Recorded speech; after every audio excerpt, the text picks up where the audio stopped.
Let's go.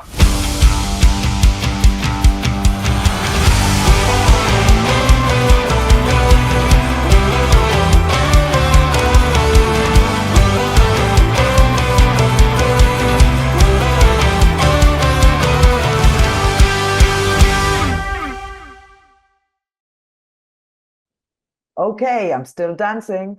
I can't help it. Exactly. Good evening, everybody, and welcome to the Macmillan Education Online Festival, Advancing Futures Through Inclusion. And we're now in the secondary English session. So I imagine most people, if not everybody, are secondary school teachers, either ESO or Bachillerato or both. And it's wonderful to have you here. I'm not going to take up too much time. Some of you might have been at the plenary session earlier on inclusion. Wow, wasn't that amazing? It really was, wasn't it? Also very inspiring, credible people. A lot of information to take Absolutely. into the Fantastic. And there will be more sessions like that on inclusion in Spanish tomorrow, Wednesday, the 26th of March, and also on Thursday, the 27th of March. Same time, 5:45 to 6:50. And now I've got the great pleasure of introducing Usoa. All of you say hello in the chat, please. I'm Louise. I'm from Barcelona. I'm the events manager, teacher training manager, and Usoa is this wonderful person that I've been collaborating with for 10 years or more. I've lost count, but it's always a pleasure. So say hello. Where are you from? Because I'm sure there are people from all over the country. So do say where you're from, say hello. I can see people, Olga, Claire, Claudia. from Madrid, Wow. Orense, Fantastic. Granada, Brilliant. Madrid, wow. Oh, all the different autonomous Barcelona, regions. Keep coming Mallorca. in. We're delighted to have you here. So I've got the pleasure of introducing Usoa, but I'm not going to say much about you because I know you like to talk about your experience. But all I will say is that Usoa has so much experience and so many practical ideas to share with us about how to motivate our students, but students of today, and that's the key word, students of today. And I leave that thought with you. And just to comment that you're using the chat, keep using the chat. If you have questions, send them through in the chat, and we'll try and leave a minute or two at the end to answer them. So, Usoa, what can I say? The floor is yours. Thanks so much, Louise. It's so nice to be here again. Let me share my screen. And without further ado, full screen. See if you can see my screen. Fantastic. Perfect. So like you were saying, it's not like in my day, I think it's not like in our day in general. Education has changed so much for the better, I would say. And all of the panelists before myself had great ideas on how to make everyone inclusive, how to make everyone welcome in the classroom. And my idea for today's talk is to try and understand today's teenagers who are completely different from when we were teenagers, but still they're teenagers. And these are the teenagers that we have nowadays. Lots of positive things as well as the changes. And so, well, this is me. I'm not wearing my glasses today. I've been a secondary teacher. I was thinking for, I think, over 20 years. This makes me feel a bit old, but this means I'm basically a millennial-ish, the first millennials, let's say. And nowadays I'm teaching what are called the alpha generation students, so born 2010 or later. And apart from being a teenager, I mean, not a teenager, a teacher of teenagers, I'm a mom to a teenager. And my teenager, my 12-year-old teenager, made me add the word amazing in the presentation when I showed it to her, because she is amazing, let's face it. So I double shift at work and at home. So I would say I'm into teenagers all the time. So there you go. So I hope to bring some some new insight information today, some ideas that I've tried and tested with my teens, both in the classroom and at home as well, because Aina, my daughter, is my guinea pig. And so this is what we're going to do today. So first of all, we're going to talk about the differences. How are teenagers nowadays different? Because they're obviously very different. How can we incorporate that in our lessons? We're talking about inclusion. So how can we include that in our lessons? The new reality, yeah? how can we take that into account to make our lessons work better with the audience we have? And then finally, tips to teach the alpha generation. And this is what I was saying. I'm going to show you sample activities and sample things that I've done with my teenagers with their permission. And hopefully you can apply it with your teenagers as well. So let's give it a whirl. This is the alpha generation, and I wanted to acknowledge Emily Bryson for sketchnoting this talk that I got inspired in by Grzegorz, my Polish is terrible, Grzegorz Śpiewak, I still don't get it right. That's good, eh? Good, I'm impressed, Grzegorz. better than me. So this talk was really inspiring when I was putting together this session. So I wanted to say thank you, first of all. I think saying thank you is a really powerful skill that we should teach and show our teenagers nowadays who take a lot of things for granted, especially the alpha generation. And so, yeah, I'll start by saying thank you. Thank you to all these people who inspired me first. And now you thought you were here to watch like a Netflix TV show? Well, no way. I'm going to keep you on your toes. And the first thing I'd like you to do is to give your opinion. So a question to you where you speak. We're not going to do it through the chat this time. We're going to do it through Slido, which is like an interactive presentation software. You can see the slide with a QR code, so you can scan the QR code, or if you're on your mobile phone or on your computer, it doesn't matter. You can go to slido.com and input this code. And when you do, you'll get in the presentation and you'll see the question, what are today's teens like? So in your opinion, and the idea is to type as many words as come to mind to describe your students, your teenage students nowadays, or to describe teenagers in general, if currently you're not teaching teenagers. So see what comes up. Impatient, totally. Tech savvy, yeah. I mean, they're so-called digital natives. So on the one hand, they're really good at technology. On the other hand, I think millennials and boomers can still teach them a thing or two. They're lovely. Oh, thank you. Yeah, I think that's the idea. They're lovely. Yeah, if somebody needs the code, it's this big number. Let me see if I can see it because it's actually quite small. I can see it. Yeah, that's good. Okay, they're impatient. Let me try and make this. I can't really see. But... Loads of words coming in, eh? Yeah, loads of words. So eager, they're bright, they're imaginative, they're emotional, totally. They're easily bored, yeah. They're active, they're eye-opening. Oh, I really like that one. They're thrilling, they're very clever. I think we should take this for granted, not for granted. They're daring, they're challenging, totally.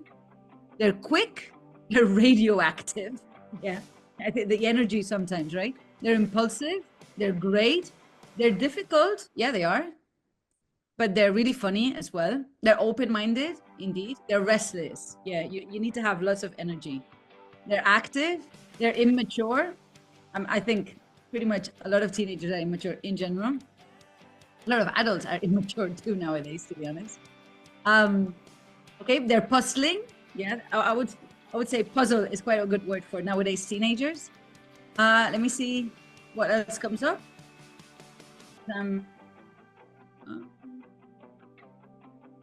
Hold on. Here. Hyper connected. That's an interesting one as well. Yeah, no? I think this is really true as well. Yeah, that they're. Let me see. No. Exactly. So all of this, all of your contributions, thanks a lot for that. Hold on. Can you see what I can see? We can see the Okay. yeah, everything. You can see the presentation. All of these things that you contributed are what makes teenagers nowadays what they are, right? And so hold on. I wanted to move the screen through the Zoom. Wait. Sorry, a bit of a technical hitch here. That's no problem. We're getting there. It's coming up. Perfect. The only thing is I can't see you now. I don't know why. Okay, there you go. Now, We're back. So we're back, exactly. So all of these words, all of these concepts are what we're actually working with, right? This is like our starting point. And my question in general in this webinar is, how can we take advantage of this material in our lessons? Some of the stuff is positive, some of the stuff is negative. How can we mix it all to the best of our abilities to make classrooms a better place, a more inclusive place, and in general, a more, let's say, fun place for everyone too. So my question here on the left, you can see, what are they like? These are some of the things that you said. They're empowered. Yeah, some of you said they're very energetic. They have a lot of initiative. They have a lot of energy, basically. They can be very draining too. They're critical. I mean, my students question every single thing I say. So, I mean, you need to be really on point. You need to know why you're doing things the way you're doing things. You need to have a reason for everything. They're very inquisitive. They want to know, they want to learn, they want to do things, and they want to know why, what, where, when. So a lot of things.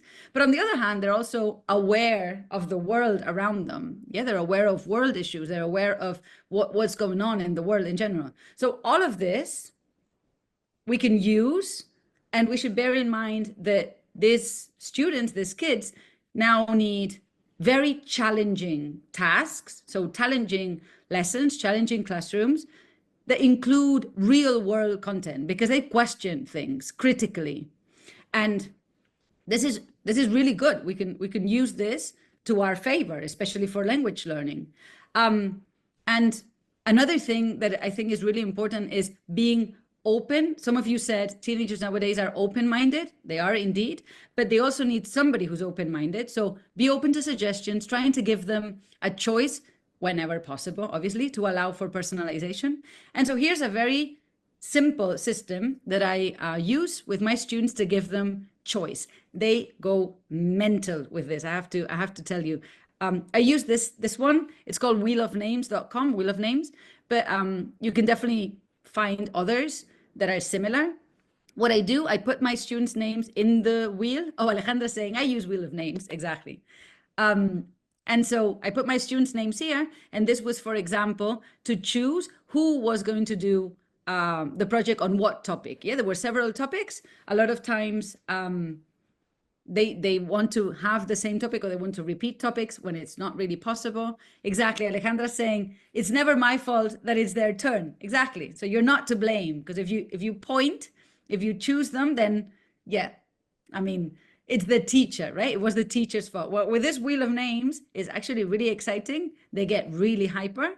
But it's very fair. It's very democratic, because I don't choose. I just press the button, or sometimes I even get them to click on the button. You just spin the wheel, and the student or the students whose name you get can choose first.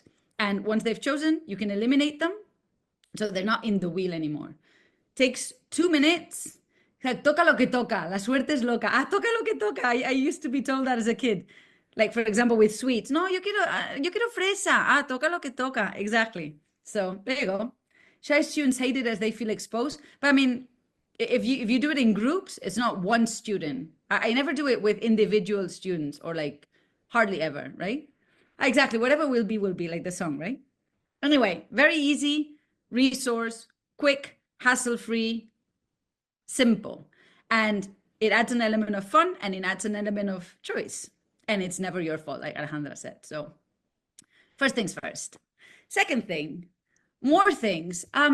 These students nowadays, they're global citizens, right? They're used to meeting a lot of people. They're social. They're used to working together. They're collaborative. So we should definitely take this into account, incorporating pair work, group work, interaction, compare. So they're used to doing things together a lot of the time. Obviously, I'm not saying you shouldn't do the things individually, but not always. Yeah, variety. So variety is the key word, I think. And one way of incorporating pair work and group work, in this case, pair work, is a very simple thing that I designed. This was for my SO2 students, so like 13-year-olds. And this was called Irregular Verb Challenge. Of course, the name is very strategic, because anything that you call a challenge, teenagers are going to be a bit more receptive for, right? So this is irregular verb challenge. I don't know about you, but when I was a student, I didn't particularly like learning irregular verbs. It's not something that I find especially interesting or fascinating. And so I needed to add that element of fun, that spice. And so I created this. To the left, you can see types of questions where students need to know the translation of a word or the reverse translation. So they're given their native language. In my case, for example, it's Catalan, and they need to translate into English, or they need to ask their partner for the meaning of the word, or for the pronunciation, which I always insist on as well, or for the spelling. And so what students do is they get in pairs, and you can see here your name and your partner's name. So they get in pairs. It says date because I do it on more than one occasion. And the student who acts as the teacher, let's say, first chooses what kind of questions they want to ask and in connection with what verb. We work on verbs in like groups of like 15 or 20, more or less. So they could focus on that 20 verb slot, or others if they like. This challenge thing adds an element of competition, gamification, and also role reversal, because the students are in charge of asking their partner, who acts as the student, and to check if their answer is correct or incorrect, and then assign points. The fact that all the questions are on the left, it's one, to give students ideas, but two, for students to use it as a scaffold, so they know what to ask and what to answer, right? So no student is saying, a ver, bring. I mean, they're saying, how do you say bring? Or what does bring mean? Or how do you spell bring? So they know what to answer. And here, this maximizes language use, which is really cool. So let me show you a couple of real examples. This one to the left was Aran. Aran was working together with Paul. And you can see that Aran chose these verbs and these sort of questions. Most of them were reverse translation to make it more difficult. Paul got everything right. So he got 130 points on this day. And you can imagine he was over the moon. To the right, you can see Paul's challenge for Aran. Aran got a couple of them incorrect, but most of them correct. And Aran was also super, super happy about this. And one more, you can see here some students are color coding for different learning styles. In this case, for example, Daniela and Hugo didn't have time to fill out all the chart, but it doesn't really matter. They had time to do 5, which is fine. And then on the right, you can see this was Isabel's. And the student she asked got all the points correct. So this was also really good. This worked really well. And the students keep on asking, when are we going to do the verb challenge again? So I mean, it's a way of making it a bit more enjoyable, a bit more interactive, and a bit less sort of a test. I'm looking at the chat. Okay, no questions so far. So cool. Let's move on to point number 3. There will be 5. So we're 3 out of 5. I think we're doing more or less okay for time. Another point, another feature that I think is really specific to nowadays teenagers is that they're very visual in general. Of course, you can have visual learners, kinesthetic learners, but teenagers nowadays are a lot more used to the moving image and to different media than, for example, when we were teenagers, because there was no YouTube, there was no Netflix, there was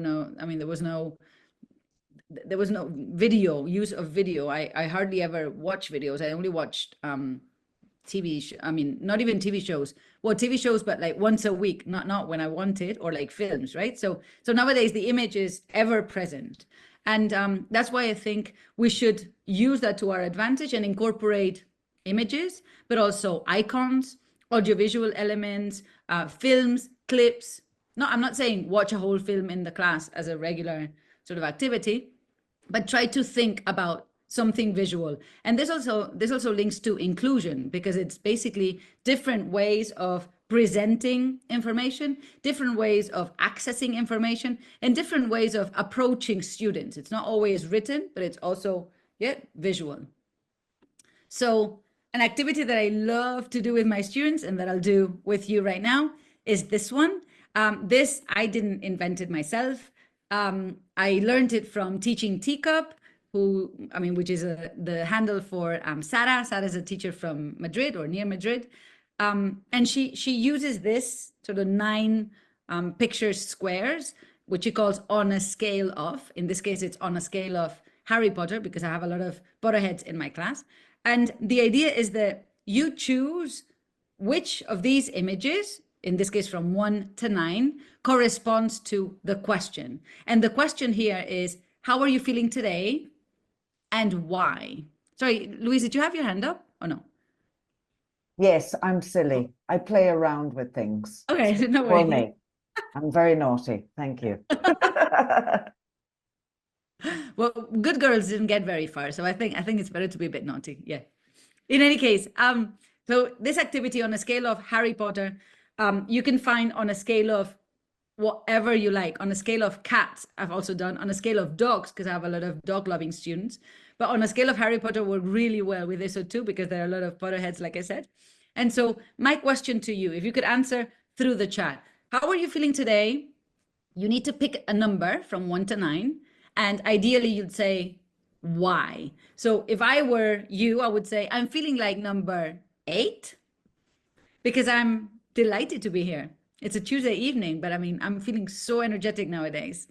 So number 8, I'm feeling like oh my God, this is great, sort of Harry Potter. Okay, Maria Angeles is feeling like number 1. Okay, I hope that's happy. 3, too many things on my mind. Okay, sorry to hear that, Silvia. Oh, number 1, because you're learning a lot. That's great. Maria Angeles, thanks a lot. Sonia is also feeling like number 1. Okay, let's see any others. 1, so glad to be here. Oh, easy peasy. Thanks a lot for that. The beauty of this, okay, happy, but not 8. As many things to do, okay? Louise is 8, having a blast. Exactly. Same here. Raquel is also feeling like an 8. Wow. Okay, so many 8s. Do you know in Chinese, I used to learn Chinese, not anymore. 8 is the lucky number. So if you choose 8, this brings really good luck. Oh, I'm glad to hear that. Yeah. Thank 8 in Chinese, it's ba, ba. On the Ba, other hand, ba. 4 is the unlucky number. So yeah. In this case, 4, yeah, was a bit negative too in the image. It's my lucky number 2. Oh, there you go. Well, it's a win-win situation.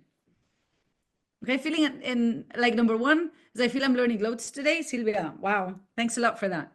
The beauty of this, like I was saying, is that the images are easily interpreted in different ways. So, I mean, you could say 8 is delighted, ecstatic, really happy, energetic. You could say that number 1 is feeling good, feeling happy, content. For number 3, you could say worried, maybe sad. So this opens up a lot of possibilities for the students to interpret and also to put into words, because feelings are actually quite difficult to describe. Kathy is feeling like number 1, really happy. There you go. Fantastic. Oh, wow. I mean, it's great that nobody's feeling like number 4 or like number 5, hopefully. Although, to be honest, in the class, there's always a student who says, I'm feeling like number 5. It's okay. I mean, this is okay. It's okay to feel not okay. So, I mean, not everything needs to be rainbows and like super happy. So, what I usually do with this is I save it. Yeah, exactly.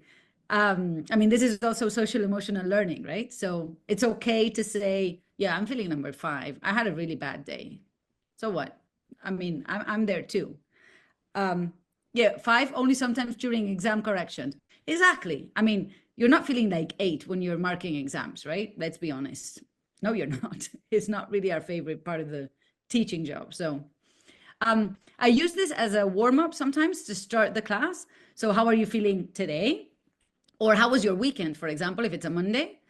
Or I also use it as a wrap-up at the end. So how did you find today's class? Or how did you feel today? How was your day today if it's a Friday? So it's a really versatile activity that you can use with almost anything. Like I said, you can find, if you Google on a scale of, you'll find a million scales like this.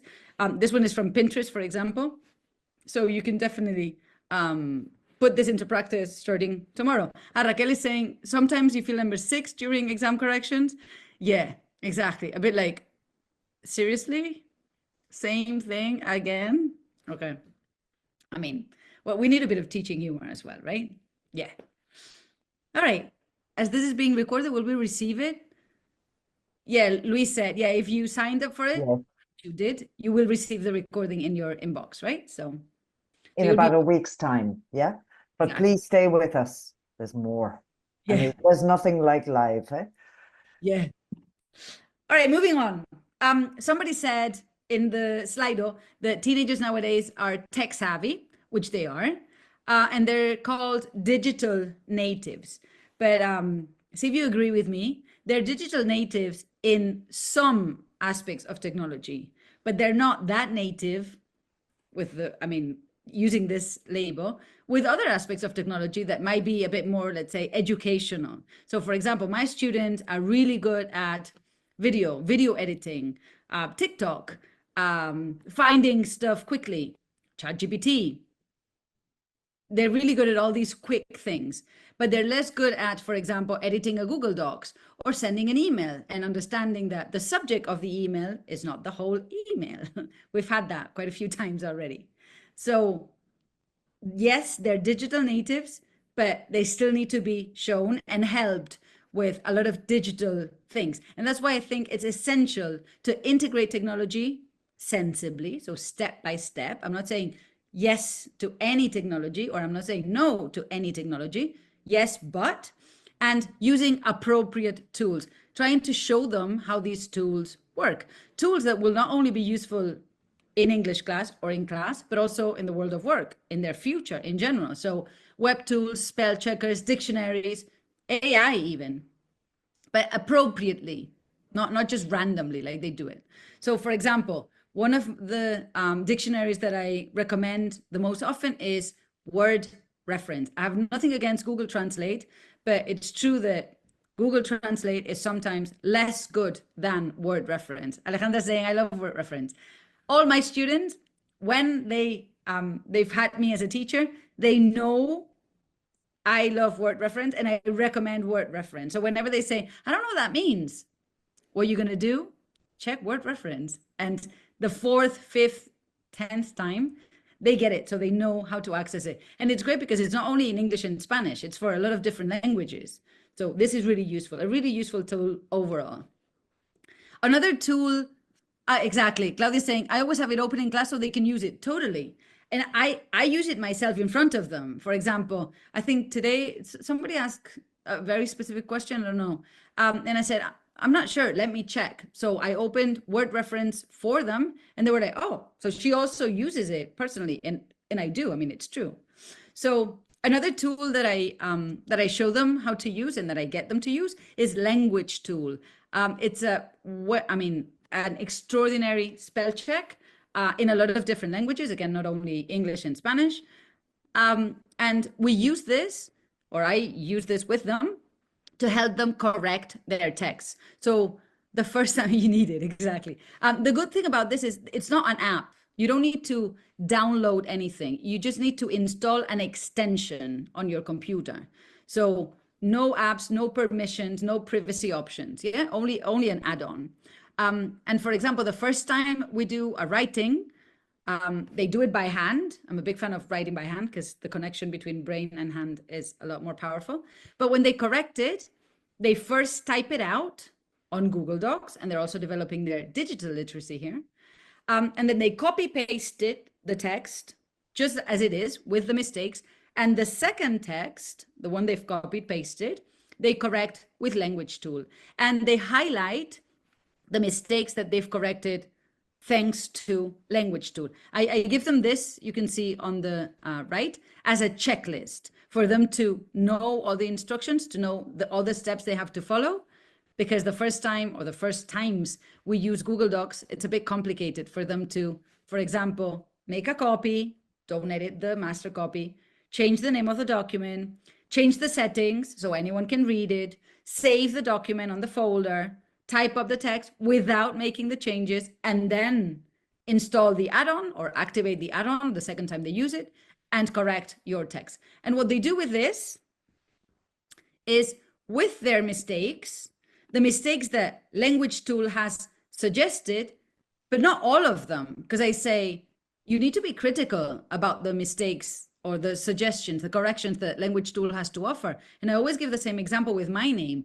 Whatever I write something with my name on Language Tool highlights it as a mistake. And I'm like, sorry, I know Usoa sounds weird, but Usoa is definitely correct. It's just my name. So I need to say, no, I don't accept this correction because it's right.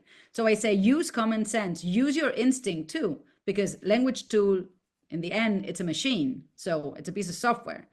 And so I'm using this as an example to get them to think critically and not just obey blindly, right? And so what they do once they've accepted some of Language Tool's mistakes is highlight the corrections, and they take these corrections and they put them in a learning diary. And in this learning diary, basically what they do is classify their mistakes in categories. Well, what categories? Well, the ones that I use in the correction code, which is the one that I use to help them correct their text. So we're using the same sort of code. By the way, all of this material you can download from my link tree, which I'll tell you about later. Anyway, a couple of sample learning journals. On the right, you can see Elena's, who color-coded all the mistakes. These colors correspond to the mistakes she highlighted in her digital text. And the one on the left is Mila's. Again, a lot of spelling mistakes, for example, some capitalized, so capital letter mistakes, and a couple of verb tenses, wrong words. This was the first text they did. And so this works really well. It's 100% personalized because every student has their own learning journal. And this works great for me to see, okay, what do I need to work more on? What does this person need more help with? What does this person need more help with? This one, I have to admit, the first learning journal I did by computer. But nowadays, what I'm doing is getting them to correct their text by computer on Google Drive, on Google Docs, but then doing the learning journal by hand. And I feel there's a lot more learning involved when they're writing their mistakes. Yeah, even if it's Language Tool who initially corrected them. So learning journal. Oh, glad to hear that, Maria. Thanks a lot. This learning journal is working really, really well. So I'm totally pro learning journal. Plus they learned the word journal, which they never use. One more thing, last but not least, I would say teenagers nowadays are spoiled for choice. They have so many things to choose from, in class, outside of class. I mean, so many digital platforms, so many after school activities, basically so many things that they can choose from, which is great on the other hand, but the wealth of resources can also be a bit overwhelming. And so it can get them a bit lost. So they don't know where to start. And that's why I think we should use this to our advantage to be able to cater for diversity and to offer lots of personalization, and also to help students to gain ownership of their learning and to set their own learning goals, to become accountable for what they're doing or not doing in this case, with everything they have, because they have a lot at their disposal that they could use. And so one of my favorite things, this is like my star creation of this year. I'm so happy. I got this idea originally from a teacher called Anna, who's from where I teach on Instagram. I'm sure you'll know her already. She's a primary teacher, but she gave me this idea and I adapted it to my secondary students. I started doing it with my SO3s, so like 14, 15-year-olds. And I've also started it with my SO2s, and I can guarantee you it works. Basically, the progress journal, yeah, the name is a bit strategic too, because it's progress, so it's going up. It's really useful for the students to set goals, to think about the goals they've set, to learn from what they've done themselves, and to keep motivated, which is a tough one for me, at least with my teens. And so the learning journal has 3 parts. The first part is where the students set their goals, set their objectives, and I do it week by week. I devote, let's say, 20 minutes, more or less, once a week to this. Part 2, which we do on the same day as part 1, is actions to achieve your objectives. So what are you going to do to achieve your objectives? Because having objectives is great, but you need to know how you're going to do it, right? How are you going to get there? Oops, sorry. And And then part 3, which we do the following week, is results and reflection. I mean, there's no progress without reflection, right? So I ask students to go back to the objectives they set. It can be one objective minimum, or 2 or 3. It depends on the student. This is totally personal. And I ask them to think about, what did you really do? So you set out to do this, but now you look back, maybe you didn't have time. Maybe you didn't do as many things as you said you would. Maybe you did more. Yeah, so what did you actually do? What did you use? What resources did you use? Did you use the videos you would say you would use? Did you read the book that you would say you would read? One more point here. What did you find the hardest, the most difficult thing? What was the most difficult thing for you? Like the obstacle? Because then from here, we can work out a solution for the obstacle to stop being an obstacle, right?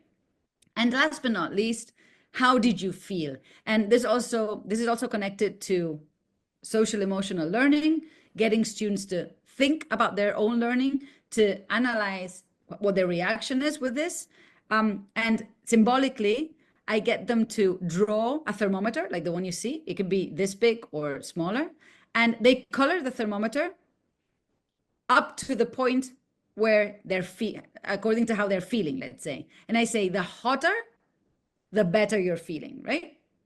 And so if you color it really low, it means you're disappointed or you're sad or you're not that happy. And if you color it up to the top, it means it's really hot, so you're very happy, right? And again, you don't always need to be really happy. It's okay not to feel happy. I mean, I actually started doing this because I'm learning Portuguese right now. And I thought it would be a great thing for me to keep track of my own progress. And so I showed them my learning journal, which I started doing in a little notebook. They do it with little notebooks too. And I showed them, for example, the first week I was fired up. I watched 3 videos of friends in Portuguese. I had so much fun. I was really motivated. But then the second week I'd set out to do the same, and well, life got in the way and I couldn't. And so the second week I said, this week my thermometer is actually quite cold because I'm a bit disappointed with myself. I really couldn't do as much as I thought. And I think it's really important, not only okay, but really important for them to see it's okay to fail. It's okay to feel motivated or demotivated. And the best thing is to say, okay, I didn't really do it this week, but I'll do it the next. It's okay. To me, this feels a bit like going to the gym. If you miss one day, I mean, it's really not the end of the world, right? Yeah, so Sylvia's saying for us teachers to reflect on the way we teach as well. Exactly. So do you teach only for the better and that's it? Or do you also leave some room for, difficulties, failure? I mean, I'm 100% pro English. I love English. I couldn't love English more. But I understand not everyone loves English or should love English as much as I do, right? So I think there's also a bit of a gray area here that we should take into account. Because like Louise was saying, reflection leads to critical thinking, leads to learning to learn. And learning to learn is also learning how you learn, right? So some things might work really well for me, might not work so well for you. I might be very motivated with reading. Some people might not enjoy reading that much. So you also need to find what works for you. And I think this is a process. This is a really valuable process, not only as a teenager, but as a person living life, basically, right?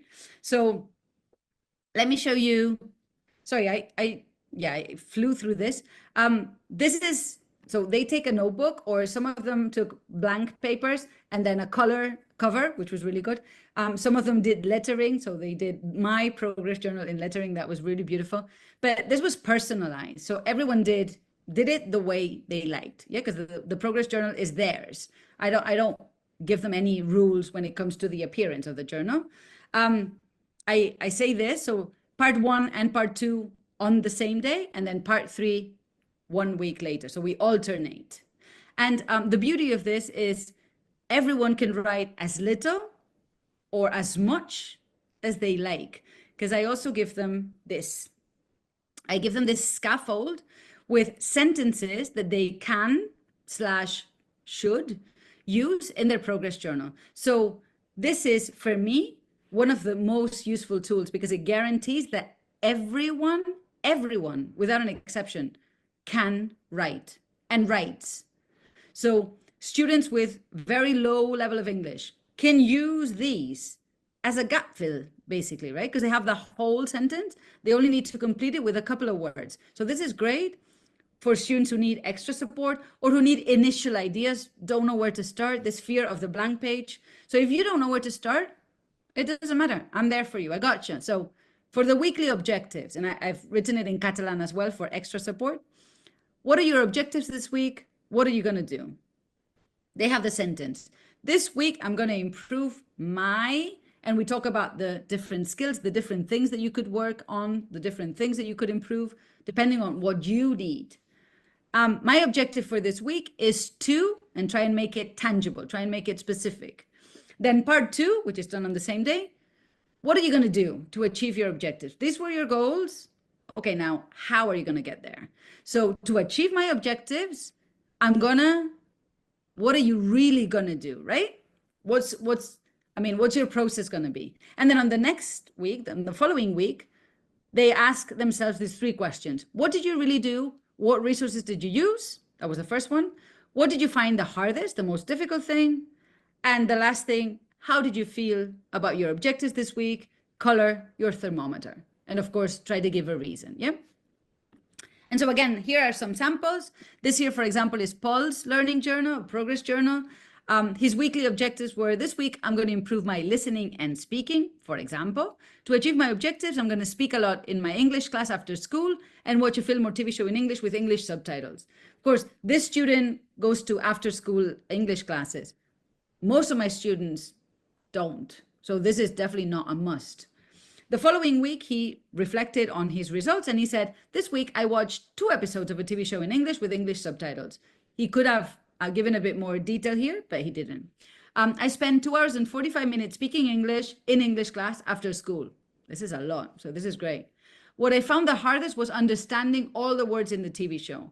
And the cool thing about this was that after the students have written their progress journals, I ask students to share if they like. And so, for example, Paul shared this, and my question back to Paul and to the whole class was, do you really need to understand all the words? And of course, we reflected on the fact that it might not be the actual objective. The objective might be to understand what's going on in the TV show. And so this also keeps the pressure a bit lower, right? And so he colored the thermometer pretty high, so he was pretty happy about his results. Another example here, this is Jana's. Jana did it on the same page. This week, I'm going to improve my speaking, okay? To achieve my objective, I'm going to watch a movie in English. Great. They have this at their disposal. They can do it. So this is great. What did you really do this week? I watched a film in English with subtitles. Okay. What resources did you use? Okay. The film.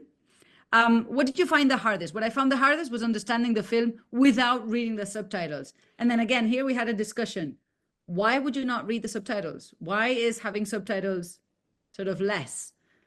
Having subtitles works, wonders.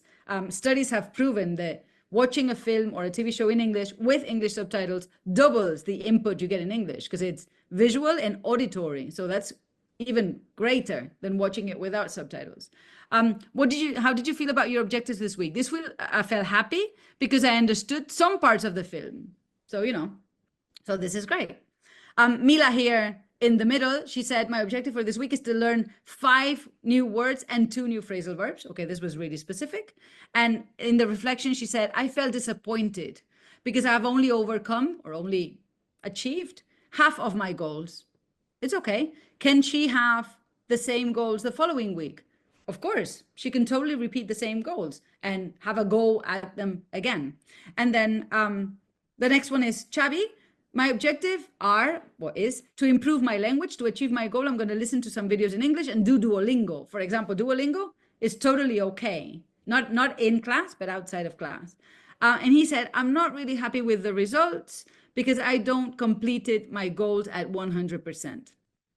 Okay, it's only natural. Sometimes things happen. So as you can see, I don't correct everything they write. I answer all their questions. For example, at 100%. This is something that Xavi asked me because he wanted to know.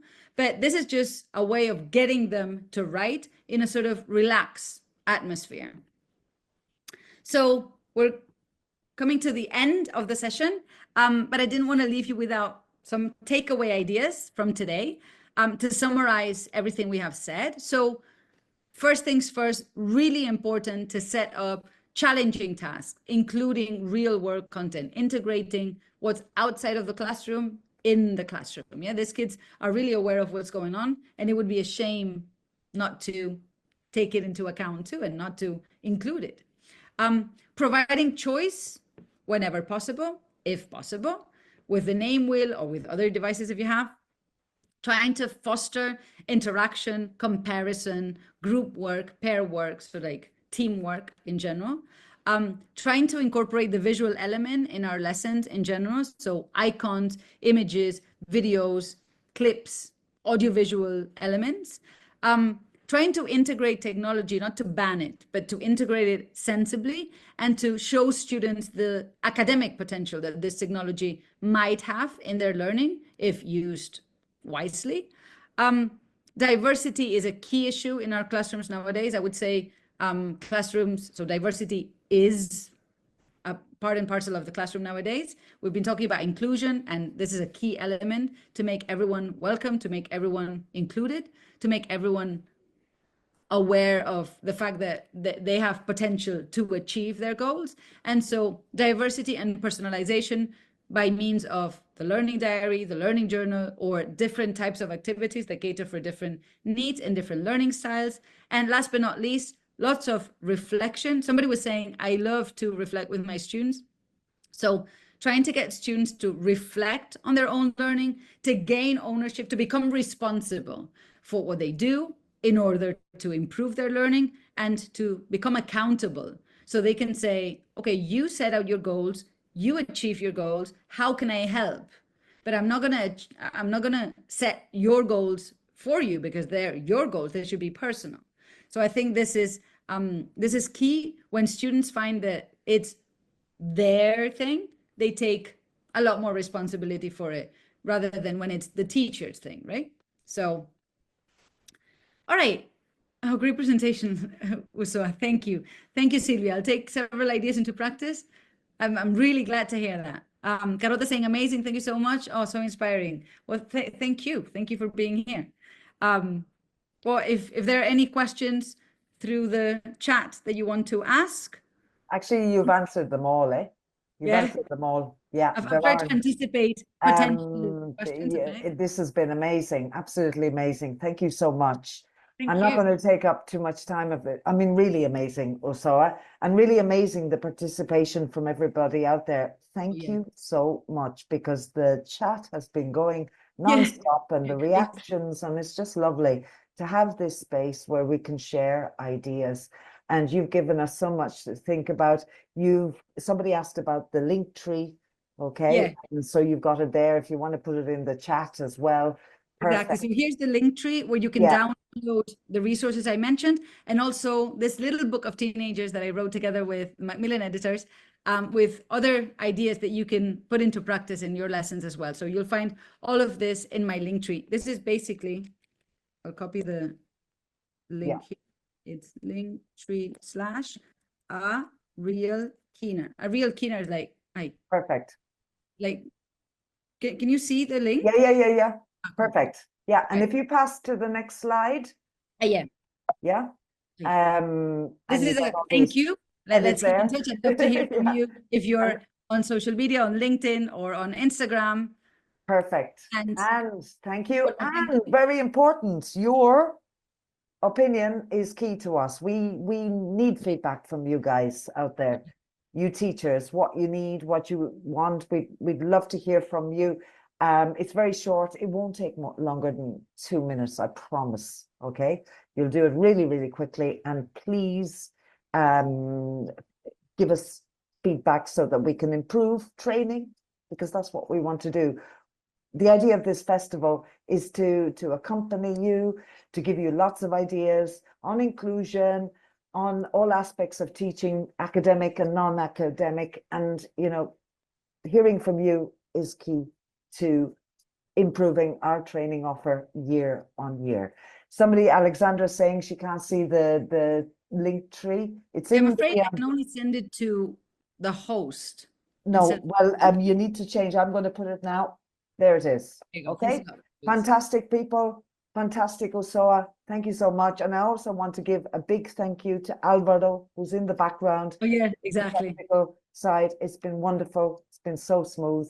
Thank you, everybody. Have a lovely evening. See you soon. And don't forget, tomorrow there's more. Oh yeah. Go to the website, the festival website. Actually, what I'm going to do is put it in the. Yeah, I in think it would be the- really useful. I did. Yeah, say that very quickly if anybody wants to look at it.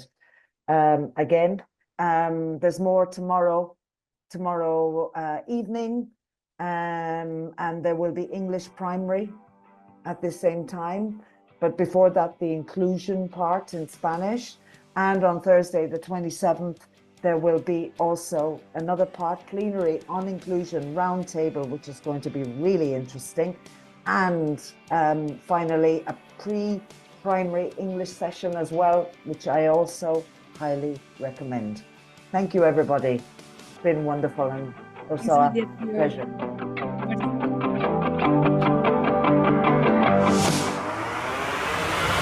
Let's go.